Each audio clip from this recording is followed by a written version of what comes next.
ഉപ്പുതറ കണ്ണമ്പടിയിൽ ആദിവാസി യുവാവായ സരുൺ സജിയെ കള്ളക്കേസിൽ കുടുക്കിയ സംഭവത്തിൽ പ്രതികളായ 2 വനംവകുപ്പ് ഉദ്യോഗസ്ഥർ അറസ്റ്റിൽ. ഒന്നാം പ്രതി അനിൽകുമാർ ഉപ്പുതറ പോലീസിൽ കീഴടങ്ങി. പ്രതികളുടെ ജാമ്യാപേക്ഷ കഴിഞ്ഞ ദിവസം ഹൈക്കോടതി തള്ളിയ സാഹചര്യത്തിലാണ് അറസ്റ്റ്. ഇടുക്കി പീരുമേട് ഡിവൈഎസ്പിയുടെ നേതൃത്വത്തിലുള്ള അന്വേഷണ സംഘം ഞായറാഴ്ച തിരുവനന്തപുരത്ത് നിന്നുമാണ് രണ്ടാം പ്രതി ബീറ്റ് ഫോറസ്റ്റ് ഓഫീസർ VC ലെനിനെ അറസ്റ്റ് ചെയ്തത്.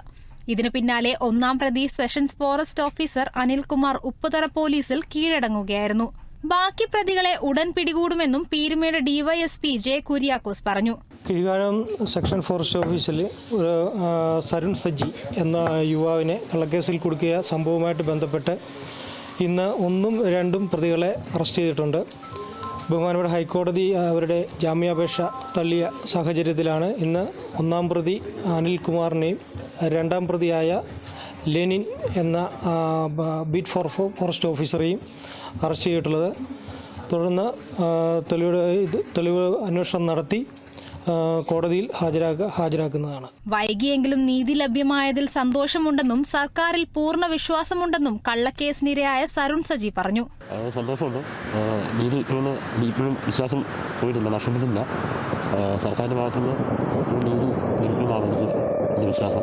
അതുകൊണ്ടായിരിക്കുമല്ലോ അവർ രണ്ടുപേരെ ഉടനെ തന്നെ അറസ്റ്റ് ചെയ്യുന്നത്. ഒരാളോടുണ്ട്, അവരെ അറസ്റ്റ് ചെയ്യും. പിന്നെ 2 പേരുണ്ട്, DFO ഉണ്ടല്ലോ, 2 പേരെ അറസ്റ്റ് ചെയ്യണമെന്നാണ് ഇനി എൻ്റെ കാര്യം. ഇത് കുട്ടി 2 പേരെ അറസ്റ്റ് ചെയ്തല്ലോ, ഇനിയിപ്പോൾ ഒരാളോടല്ലേ ഉള്ളൂ. നീതിയിലാണ് എൻ്റെ വിശ്വാസം. സന്തോഷമുണ്ട്. ഇനി എൻ്റെ കുടുംബത്തിന് സന്തോഷമുണ്ട്.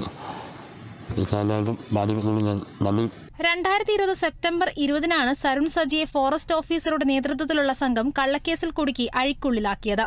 റിമാൻഡിൽ കഴിഞ്ഞ ശേഷം പുറത്തിറങ്ങിയ സരുൺ സജി ഇവർക്കെതിരെ നിയമ പോരാട്ടം നടത്തുകയായിരുന്നു. ഉന്നത ഉദ്യോഗസ്ഥർ നടത്തിയ അന്വേഷണത്തിൽ കേസ് കെട്ടിച്ചമച്ചതാണെന്ന് കണ്ടെത്തി. പട്ടികജാതി പട്ടികവർഗ കമ്മീഷന്റെ ഇടപെടലിലാണ് പോലീസ് കേസെടുത്തത്. 11 പ്രതികളിൽ ബാക്കിയുള്ളവരോട് 2 ആഴ്ചക്കുള്ളിൽ അന്വേഷണ സംഘത്തിന് മുന്നിൽ ഹാജരാകാനും കോടതി നിർദ്ദേശമുണ്ട്. Kerala vision news, Idukki.